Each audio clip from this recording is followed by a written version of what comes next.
And as president of the Nevada County Republican Women Federated, I would like to welcome everyone and thank you for being here. What a wonderful crowd we have this evening.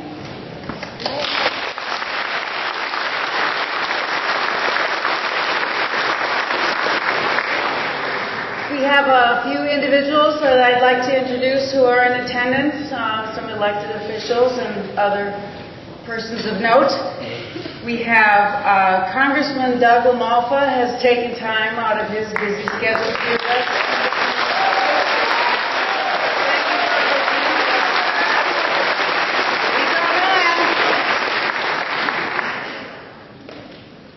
And our own sheriff, Keith Royal, is here this evening.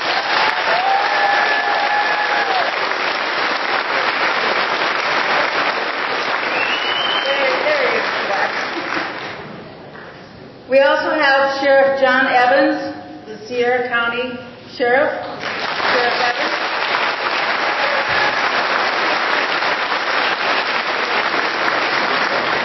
And the Grass Valley Police Chief, John Foster, is here with us.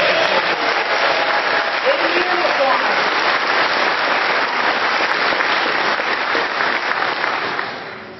Just about a year ago, the Nevada County Republican Women had a vision to bring a major speaker to Grass Valley, someone who would appeal to the broader community at large. It took a fantastic and talented group of women to pull this thing together, and I would like to recognize those women. Would the committee that pulled this all together please stand and be recognized? Come on, stand up.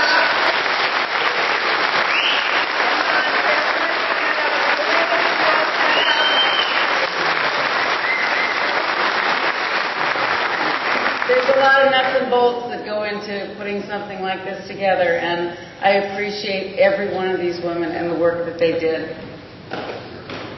I'd like to recognize, I would also like to also thank all of the other members and our husbands who contributed and helped with putting it together as well. Thank you to those members and our husbands.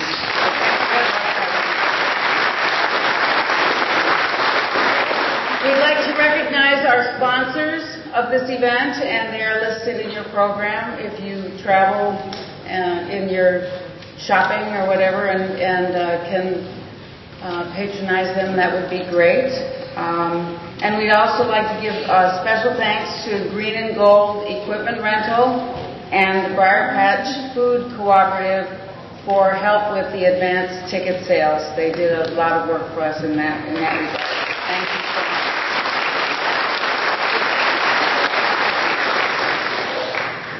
Now I'd like everyone to please stand as Joanne Urbane leads us in the Pledge of Allegiance to our flag.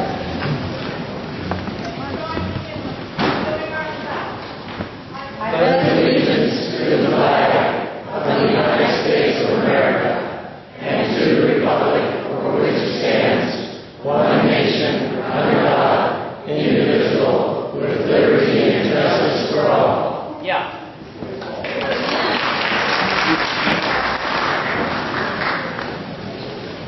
And now our event chair, Fran Friedel, has a few more words to say, and then she will introduce our speaker. Thank you for being here.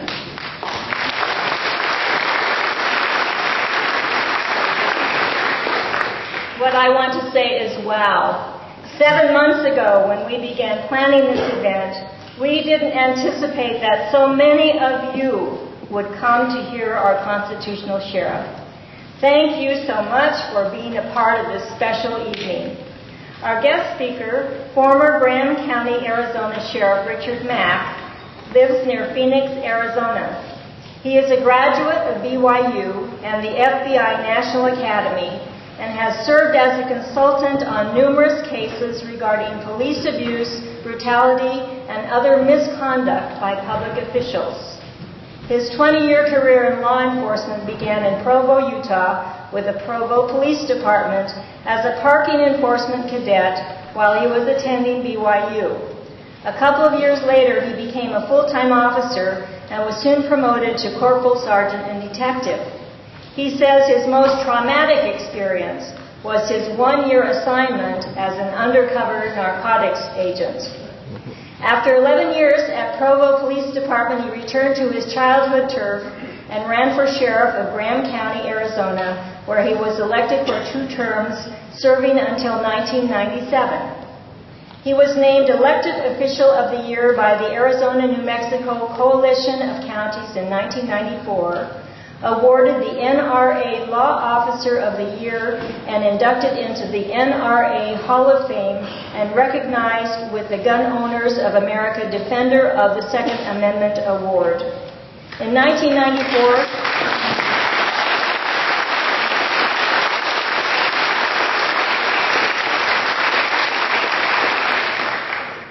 In 1994, he joined 7 other sheriffs throughout our nation, challenging the constitutionality of the Brady Bill, and ultimately won the case before the U.S. Supreme Court, a monumental decision for freedom. Before he begins, I wanted to let you know that we will be offering cards for questions that our monitors will collect for questions and answers following his presentation. So if you have a question, the cards will be available. Also, Sheriff Mack's books will be on sale, and he's been signing them and talking to people. I'm sure you would enjoy that, and he will do that also following our program. And we have a fabulous raffle basket with some Sheriff Mack items in it, and we hope that you will help us by purchasing some raffle tickets.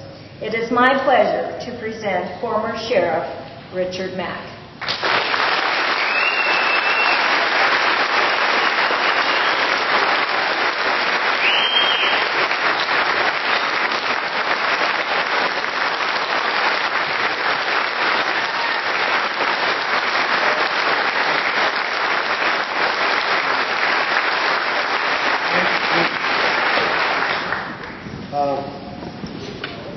Boy, you really know how to put the pressure on, don't you? Standing ovation before I say a word. I think what I'm going to do is I'm going to bypass the podium because I really like to be close to the people I'm speaking with. I don't like the barriers. A couple of you mentioned that I spoke in Reading a couple of years ago. That was out at the fairgrounds, and I was across the field there, you know, the manure stop in front. You know, all the people were way back up in there, like you people on the stadium back there seated in the, what is that called? Bleachers. Yes, bleachers. So I might even get closer to you, but I'm going to come down if I don't trip, and I've got a mic on and all that, so I think we're okay. And if somebody on the committee, I always forget this. But if somebody wants to grab a bottle of water so I can leave it up here, so when I get really wound up, I can have a drink. There she goes. Okay. Great. What's that? Lights. Lights? So we can see you. You can't see me? We can't see you. Could see me up there, could you? What's the difference? There you go. Okay. All right, we got all that technicality stuff taken care of, hopefully. Yeah, thank you, Fran. Thank you very much. In fact, I want to thank Fran and everybody that had anything to do with this, Yvonne, and everybody who's been chauffeuring me around today. I actually prefer that. People say, well, okay, well, we'll just bring you in and then you can rent a car and we'll see you there. I don't care, GPS or not, I still get lost. Okay? I don't know California highways, especially this backwoods stuff, you know. I think I know how to get to Disneyland, and it took me 10 times to learn that. So I really prefer the chauffeur stuff, and thank you so much. I really appreciate all of you doing that. And it's really a miracle to be here with you. It really is. I'm telling you, it's a miracle.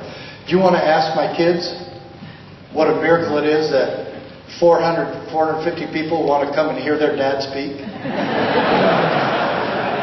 They'll tell you. That's a miracle. You want to come hear my dork dad speak? Why would you do that? You know. So anyway, I say that in front of them and they get mad at me. Don't say that we think you're a dork. We don't think you're a dork. I said, what about all those dumb jokes I told all your lives? Well, yeah, you're a dork then.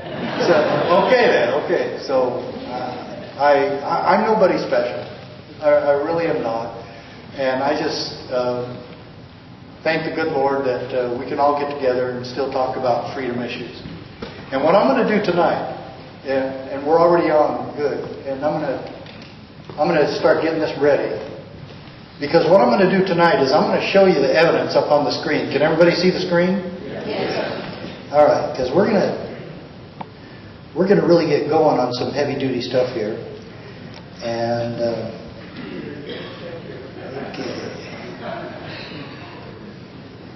I make sure this is the right stuff, and I'll just be running this myself here. All right. And I'm going to show these principles that we're dealing with first, some of these principles, okay? And I'm not saying that Abraham Lincoln was a great president. I'm not saying it one way or another. But he got this right. He totally got this right. And he warned us. What did he warn us?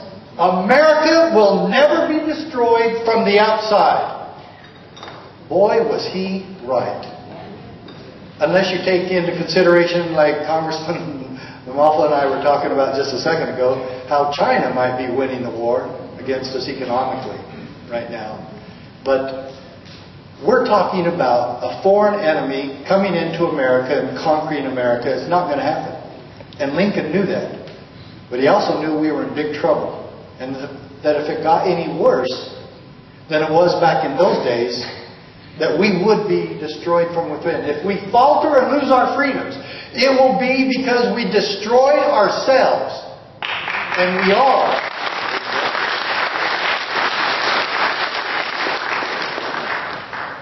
Do you need any more proof than the last 3 weeks watching Washington, D.C.? But there's lots more. There's lots more. And if we are to take this seriously, then where do we have to be concerned? Here. The problem is America. And I said it before and I'll say it again. It's in my books. It's on my website. I don't like saying this, but if you came here to have somebody blow smoke up your backside, then you came to the wrong meeting, because I'm going to tell you the truth. And one of the bottom lines is, the greatest threat to our God-given constitutional American republic is our own federal government. And we better recognize what this is. This is what's happening. We are destroying ourselves. Why? Because we are destroying our foundation. And what is the American foundation? It's the Constitution. And I never built anything in my life. I am not an architect, and I never worked construction. But I know this. If you destroy the foundation, the rest of the building will fall. It will not survive. And you want to talk about the Civil War? Let's talk about the Civil War. This is the most crucial time in American history since the Civil War. And we are deciding right now, by either our inaction or our complacency or our apathy, we are deciding right now whether or not we're going to continue as the constitutional republic as intended by our framers and founders. Or are we going to succumb to the political correctness pressure to become another socialistic country, socialistic government? Which one are we going to do? We are making that decision partly tonight. But most of it will depend on what we do after we leave here tonight. And we better get busy because we've got a lot of work to do. And, you know, a lot of people have asked me, this is about the 10th time I've come to one part of California or another to give a speech. People always ask me all across the country, "You've been to California? You give your freedom speech in California?" Yes, there's a lot of great people in California. A lot of people who still believe in America and our Constitution. Now, many of you have said, though, we're from California. What can we do for freedom? And I say, move to Nevada or Arizona or Utah. That's a little bit of a joke, you know, even though some of you have already told me you are. But I say let's fight it out here. Because you know what? You don't need to worry about Washington, D.C. Sorry, Congressman. But the answer and the solution is not in Washington. The solution is right here in your county. We take back America, county by county.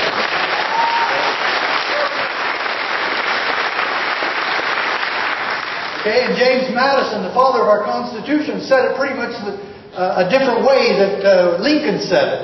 But he still said it nevertheless. There are more instances of the abridgment of the freedom of the people by gradual and silent encroachments from those in power than by any sudden usurpation, foreign usurpation, or foreign attack. The threat is here. And some of us think that we have some sort of obligation to go along with that. Especially if they're still offering us money. Boy, if we could just get more of those federal grants, huh? You know? And of course, there's no strings attached to that. I can honestly say that the 8 years I was sheriff, I threw away every offer for a federal grant. Threw them away.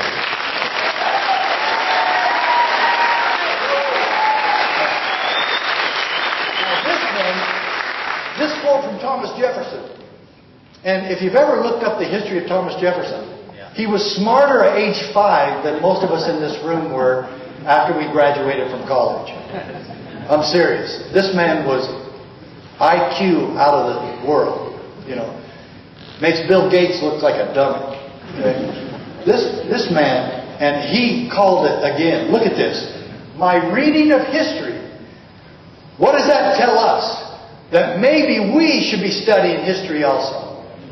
Okay, and what did Franklin say about that? If you don't, you're doomed to. Yeah. My reading of history convinces me that most bad government results from too much government.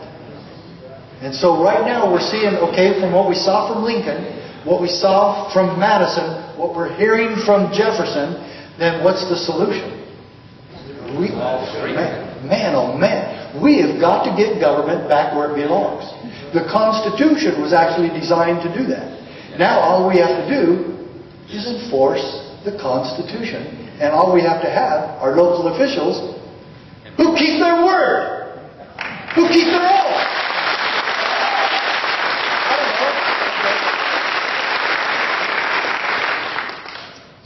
So the real threat to Americans is we destroy ourselves, and we are, and that the gradual and silent encroachments. There's one mistake, though, that Madison made there, and of course, who am I to say Madison made a mistake, right? No way. However, the mistake he made was the encroachments are no longer silent, and they're not gradual anymore. They're bold, blatant, in your face, and they're almost challenging you. You think you can do something about it? We control all the money and we can print as much as we want, anytime we want. Do you know what we're doing right now? We borrow $4 billion a day. Our government borrows $4 billion a day. Oh, but it's okay because we spend 10. 10 billion a day. So I say, and I don't, we have a congressman right here, but I say, until you balance the budget, you don't get paid anymore.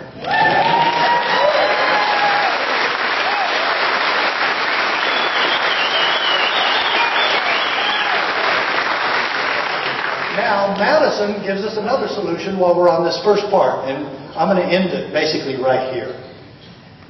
Madison says we can safely rely on the disposition of state legislatures.